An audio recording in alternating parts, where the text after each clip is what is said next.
हर किसी के पास कुछ ताकतें होती हैं और कुछ का कमजोरियां भी, लेकिन बहुत कम लोग जानते हैं कभी कभी हमारी कमजोरी ही हमारी सबसे बड़ी ताकत बन जाती है। यह कहानी है एक छोटे से लड़के की जिसकी उम्र थी केवल 12 साल और जिसके पास था सिर्फ एक हाथ।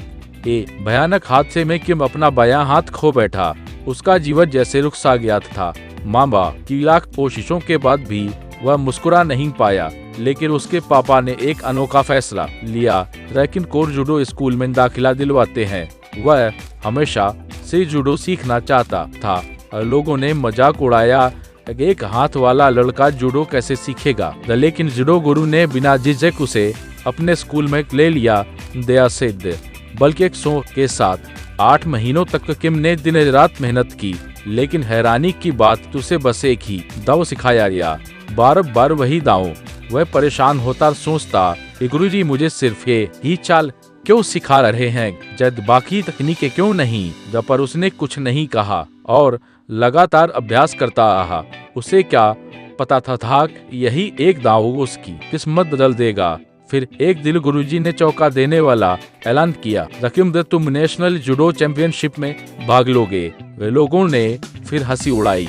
एक हाथ वाला एक दांव वाला लड़का। रकीम को भी यह यकीन नहीं हुआ, लेकिन जैसे ही मुकाबले शुरू हुए सबकी आंखें खुल गईं। एक के बाद एक 6 विरोधियों को उसने हराया, सिर्फ एक ही दांव से। सेमीफाइनल में थोड़ी मुश्किल जरूर आई, लेकिन वो भी जीत गया। अब बारीक थी फाइनल मैच की। सामने वाला खिलाड़ी बहुत ताकतवर था, किम उसका जवाब नहीं दे पा रहा था। रेफरी ने मैच रोकने की कोशिश की, ये लड़का घायल हो सकता है। वे गुरुजी के पास आए और बोले कि किम को हटा देते हैं, लेकिन गुरुजी ने कहा अरे नहीं, उसे हार मानने की आदत नहीं सिखाने।